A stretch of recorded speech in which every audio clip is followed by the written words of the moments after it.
ఓం నమ శివాయ. నా పేరు ప్రేమావతి. కొత్తగా వెలిసిన పుణ్యలింగేశ్వర స్వామి గుడి అందరూ దర్శించుకోవాలని మేము కూడా ఇక్కడికి చూసి వచ్చాము.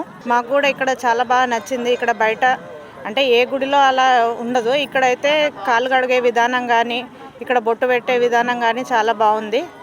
ఇలానే అందరూ ఇక్కడ వచ్చి ఈ 12 జ్యోతిర్లింగాలను అందరూ దర్శించుకోవాలని, మేము కూడా తెలియని వాళ్ళు కూడా వచ్చి దర్శించుకోవాలని, ఇక్కడ ప్రతి ఒక్క హుండీలో చెందిన ప్రతి ఒక్క రూపాయి ఇక్కడ అనాథ పిల్లలకు ప్రయోజనం చేకూరుతాయని చెప్పేసి తెలుసుకున్నాము. మేము కూడా 12 జ్యోతిర్లింగాలను ఒకే చోట దర్శించుకునేలా నిర్మించిన శ్రీ పుణ్యలింగేశ్వర స్వామి క్షేత్ర పూర్తి స్థాయి నిర్మాణంలో భాగంగా సిమెంట్, ఇటుక, ఇసుక, గ్రానైట్, కంకర వంటి నిర్మాణ సామగ్రిని గాని లేదా విరాళాల రూపంలో గాని మీ శక్తి కొలది సాయం చేసి సంపూర్ణ శివానుగ్రహాన్ని పొందండి.